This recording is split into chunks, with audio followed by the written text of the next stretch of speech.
öğretmen ve fen Geçen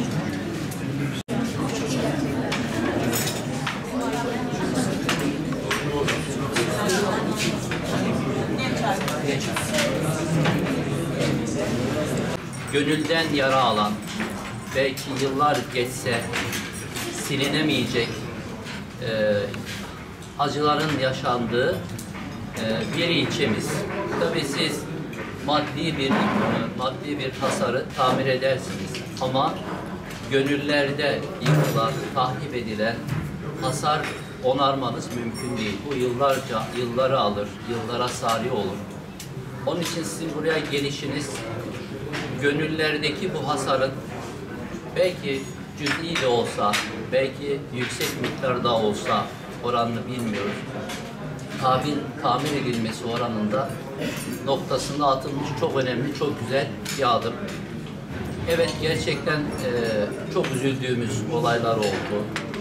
Hatta bu olayların neticesinde rezervasyonlar iptal edildi. 2015 yılının Avrupa ülkeleri tarafından Mardin'e yapılmış rezervasyonların hemen hemen tamamı iptal edilmiş vaziyette. Şu anda Mardin'deki otellerin doluluk oranı %3. Daha önce %80'lerin üzerinde doluluk oranı var iken %3'lük bir doluluk oranına sahip. Ama biz böyle gitmez. Bu mutlaka düzeltilmesi gerekir diyoruz.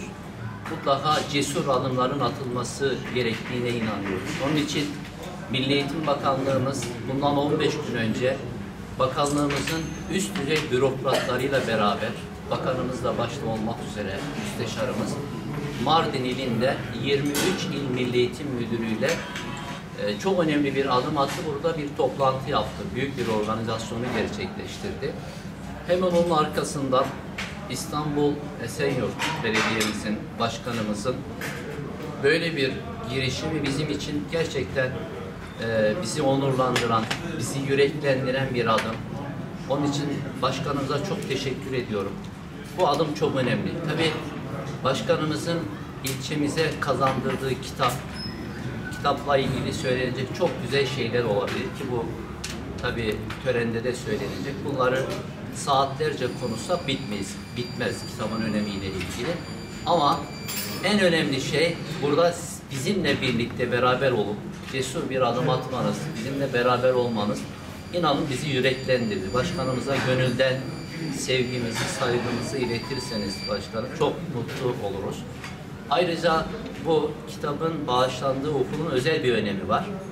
Biliyorsunuz okulun adı Furkan Doğan İmam Hatip Lisesi.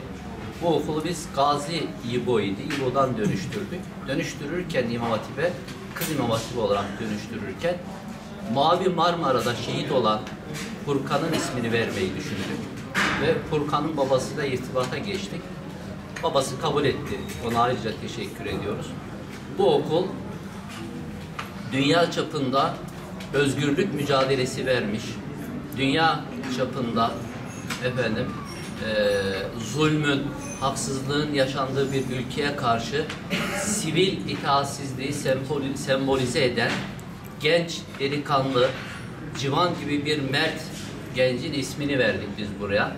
Yani Furkan Doğan İmam Hatip Lisesi. Ayrıca böyle bir güzelliği de var. Onun için böyle bir okula Esenyurt Belediyesi tarafından, başkanımız tarafından 50 bin liralık arkadaşların bana verdiği miktarda 50 bin liralık bir kitap yardımı bizi ayrıca sevindirdi tabii. Esenyurt Belediye'miz sadece bunu yapmadı.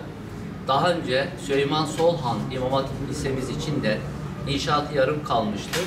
Yaklaşık 300 bin liralık bir rakamla yine İmam Hatip Lisemizin tamamlanmasını başkanımız temin etmiş.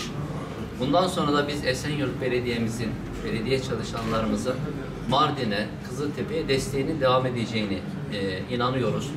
Onun için ben çok teşekkür ediyorum. Başkanımızdan alt birimine kadar bütün çalışanlarla, bütün görevlilere, hayırsever iş adamlarımıza, katkıda bulunan kim olursa herkese çok teşekkür ediyorum.